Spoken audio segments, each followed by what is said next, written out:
So కొన్ని సందర్భాల్లో చూసాము ఏది అసలు సీన్ ఇన్ ఏది జిల్లాల్లో అయితే లేట్ అయ్యేది, 10ంటికి 11ంటికి మొదలైతే ఖమ్మంలో అయితే అర్ధరాత్రి దాటేది అనమాట. అండ్ వరంగల్లో అంటే మనకి అనిపించేది ఏంటంటే ఎంతో ఆశతోటి వాళ్ళు వస్తారు, ఏదో అంటే ఎక్కడో ఒక రే ఆఫ్ హోప్ అనమాట. మనం ఏదో ఎక్కడో వాళ్ళు ఏదో తలుపు తడితే కనుక నాకు న్యాయం జరుగుతుంది ఎంతో వస్తారు. వచ్చేసి బస్ స్టాండ్లో నైట్ కూర్చునే వాళ్ళు ఉంటారు, వచ్చి వెయిట్ చేసే వాళ్ళు ఉంటారు. ఇప్పుడు ప్రజావానికి కూడా నేను ఐఎమ్ షూర్ వచ్చి నైట్ వెయిట్ చేస్తుంటారు, దీనికి ఏది ఊర్ల నుంచి వస్తుంటారు. అంటే దేస్ ఒక రే ఆఫ్ హోప్ అనమాట వచ్చి వాళ్ళు ఉండటానికి ఇది అనేది. సో మనకి వాళ్ళు అంత ఆశతోటి వచ్చిన దానికి డెఫినెట్గా మేము ఎందుకంటే ఎక్కువ పిటిషన్స్ తీసుకొని దాన్ని ఇమీడియట్గా కొన్ని వచ్చిన దాన్ని నెంబర్స్ ఇస్తారు, టోకెన్ నెంబర్స్ ఇచ్చేసి ఆ టోకెన్ నెంబర్స్ దాన్ని సాల్వ్ చేయడానికి ట్రై చేస్తుంటాం అనమాట.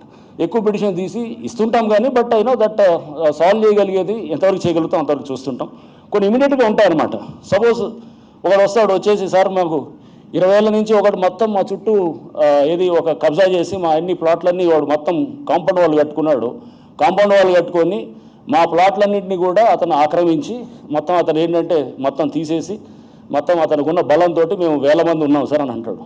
ఏం చేస్తాం అతనికి? Should advise him to go to the court. ఇన్నాళ్ళు 20 ఏళ్ళ నుంచి అదే చేస్తున్నాడు. ఫస్ట్ ఆఫ్ ఆల్ సింపుల్, అది జిహెచ్ఎంసీ 405 జిహెచ్ఎంసీ యాక్టో లేకపోతే judgements are there of the supreme court. నువ్వు బ్లాక్ చేయకూడదు, రోడ్స్ బ్లాక్ చేయకూడదు, లేకపోతే నువ్వు అసలు లేఅవుట్ కానప్పుడు నువ్వు చేయకూడదు. ఉన్నప్పుడు straight we can go for demolition. చేసి ముందు ఓపెన్ చేయొచ్చు, ఫ్రీ చేయొచ్చు. నేను చట్టాన్ని మనం అలా ఇంటర్ప్రిట్ చేయొచ్చు కదా అని అంట. ఇంటర్ప్రిట్ చేసేటప్పుడు చేసినవి చాలా ఉన్నాయన్నమాట. ఇట్లా అంటే మనము let's interpret in the name of అది అవతల to meet the ends of justice. Citizen సెంట్రిక్గా మనం ఇంటర్ప్రిట్ చేయాలన్నమాట.